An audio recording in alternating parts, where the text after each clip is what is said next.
और मध्य प्रदेश में CM face को लेकर चर्चाएं जोरों पर हैं और इस फेस को लेकर कहीं ना कहीं 11 दिसंबर को स्थिति जो है स्पष्ट हो पाएगी। सस्पेंस खत्म हो सकता है। 11 दिसंबर तक भोपाल में बीजेपी विधायक दल की बैठक होगी और इस बैठक में जो बीजेपी के 3 प्रभारी नियुक्त किए गए हैं, जो पर्यवेक्षक आए हैं, वो भी इस बैठक का हिस्सा होंगे। 11 दिसंबर का दिन है, ठीक तरह से तारीख याद कर लीजिए। बैठक शाम 7 बजे और बैठक में सीएम का नाम तय होने की बात कही जा रही है। कुल मिलाकर बहुत खास हो जाता है 11 दिसंबर को बैठक का ये सिलसिला, क्योंकि जो तमाम नाम चले आ रहे हैं एक पैनल के रूप में, वो धीरे धीरे जमीनी स्तर पर उकेरे जाएंगे, बताएंगे कि किस प्रकार से कौन सा नेता जमीनी पकड़ मध्य प्रदेश में और मजबूत करने वाला है। लोकसभा चुनाव के मद्देनजर भी ये डिसीजन बहुत ज्यादा खास, क्योंकि अटकलें कई सारी हैं।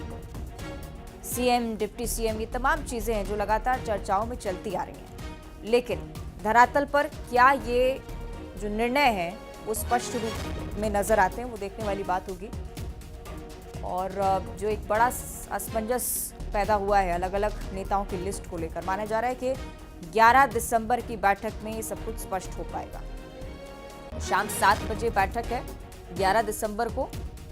तमाम पर्यवेक्षक मौजूद रहेंगे, विधायकों से चर्चाएं लगातार चलती रहेंगी तब तक, और उसके बाद अंतिम निर्णय उस बैठक के बाद सामने आता है।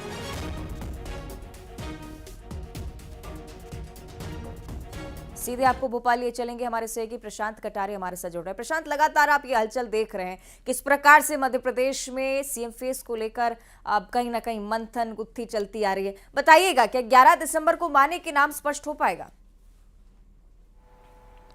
बिल्कुल, लगभग आशा सभी की यही है अवंतिका।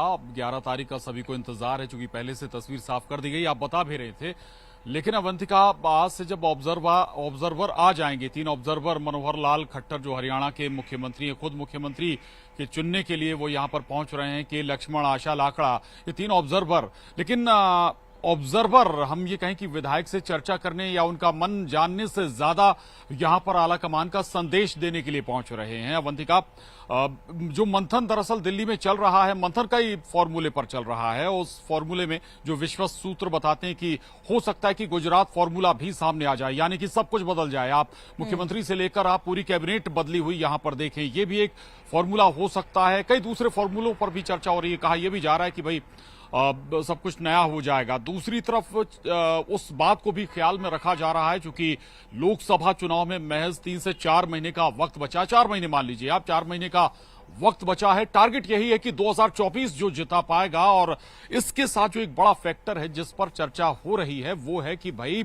जो अब केवल एक 5 साल नहीं, पंचवर्षीय नहीं, बल्कि 10-15 साल की राजनीति के लिहाज से कोई चेहरा चुना जाएगा। चर्चाओं में बहुत सारे चेहरे हैं, ज्योतिरादित्य सिंधिया से लेकर तमाम चेहरे हैं। लेकिन हम फिर ऑब्जर्वरों की बात पर आते हैं। यहां पर 1 to 1 चर्चा करेंगे 163 विधायकों से, तो तमाम ये ऑब्जर्वर, स्वाभाविक है कि लंबा वक्त लगने वाला है और इसमें माइंडसेट जरूर विधायकों का किया जाएगा। उनसे हो सकता है उनका मन भी भांपा जाएगा कि भाई वो किसका फेवर कर रहे हैं, कौन उनके दिल में है।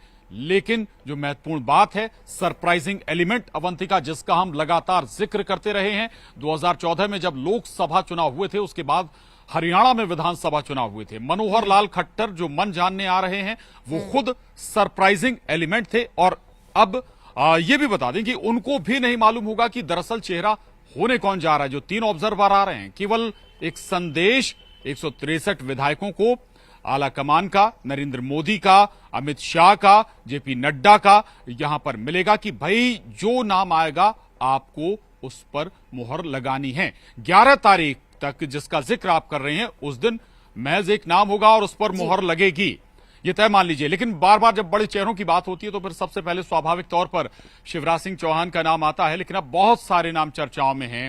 अब सरप्राइजिंग एलिमेंट जिसका जिक्र हम बार बार करते हैं, इस बार भी आपको देखने को मिलने जा रहा है अवंतिका। बिल्कुल। और मुझे लगता है प्रशांत, जिस तरह से आप भी लगातार इलेक्शंस देखते आ रहे हैं, जो प्रोसीजर लगातार भारतीय जनता पार्टी अपनाती हुई आ रही है, भले ही धरातल पर आप स्थिति कुछ और देखें, लेकिन अंदर खाने जो बातें चलती हैं उससे जरूर बीजेपी चौंकाती है। और इस बार भी जब शिवराज सिंह चौहान का नाम लिया जाता है, कैलाश विजयवर्गीय या प्रहलाद पटेल का नाम लिया जाता है, तमाम समीकरण इसके पीछे जुटते हैं। लेकिन मुझे लगता है कि भारतीय जनता पार्टी अपनी पकड़ इतनी मजबूत कर चुकी है मध्य प्रदेश में कि कोई भी नाम हो, सत्ता आगे बढ़ा लेंगे। प्रशांत, बिल्कुल बिल्कुल ठीक बात कही आपने। और दूसरा ये कि हर जो जितने बड़े चेहरे जिनका नाम चल रहा है वो एक ही बात कह रहे हैं कि भाई हम रेस में है नहीं। चर्चा चल रही है, अच्छी बात है, लेकिन हम कोई रेस में नहीं है, हम केवल 2024 की तैयारी में लगे हुए हैं। और यही बात फेवर में भी है। जिसने भी अगर बड़ा दावा कर दिया, समझ लीजिए कि उसका नाम उस लिस्ट से हट जाएगा अवंतिका। और इस लिहाज से बहुत सारे नाम हैं। और एक जो लाइन आई थी कि भाई विधायक ना भी हो, ऐसा चेहरा भी हो सकता है, तो ऐसे चेहरों में 2-3 चेहरे हैं। इसमें एक ज्योतिरादित्य सिंधिया का नाम चल रहा था, दूसरा राज्यसभा सांसद सोलंकी हैं, उनका नाम चल रहा था। तो एक जो पहली बार मध्य प्रदेश में आप बहुत स्पष्ट मानिए कि ये होने जा रहा है कि मुख्यमंत्री के साथ आपको डिप्टी सीएम मिलने जा रहे हैं। हाँ, ये ठीक है कि अभी 11 तारीख को तस्वीर साफ होगी, लेकिन ये तय मानिए आप कि ये फॉर्मूला इस लिहाज से होगा कि जातिगत समीकरण भी आपको साधने हैं, आदिवासियों को भी आपको साधना है, ओबीसी जो मध्य प्रदेश में सबसे बड़ा वोटर है उसको भी आपको साधना है, और सवर्णों को भी आपको साधना है। यानी जो डिप्टी सीएम है वो एक से ज्यादा हो सकते हैं, तीनों राज्यों में हो सकता है ये फॉर्मूला लागू किया जाए। और चूंकि लोकसभा चुनाव के लिहाज से सबसे बड़ा फैक्टर यही होगा कि आप जातिगत समीकरण साधते कैसे हैं। और इसमें आपको चूंकि जो सांसद या केंद्रीय मंत्री थे जो चुनाव जीत कर आए हैं उन सभी ने इस्तीफे दे दिए। स्वाभाविक मानिए कि उन्हें सरकार में एडजस्ट जरूर किया जाएगा, या तो मंत्री के तौर पर हैवी पोर्टफोलियो के साथ या फिर डिप्टी सीएम के साथ उन्हें कोई बड़ा पोर्टफोलियो दिया जाएगा। अवंतिका, इस तरह की आशाएं आप पूरी लगाइए। और 2 दिन बहुत रशाकसी रहने वाले हैं। बिल्कुल, यानी कि प्रशांत एक माइंडसेट हम लेकर चले कि भारतीय जनता पार्टी आने वाले समय में चौंकाने वाली निश्चित ही। बहुत शुक्रिया आपका फिलहाल ये पूरी जानकारी साझा करने के लिए। तो आप देख रहे हैं किस प्रकार की अटकलें लगातार चल रही हैं सीएम फेस को लेकर।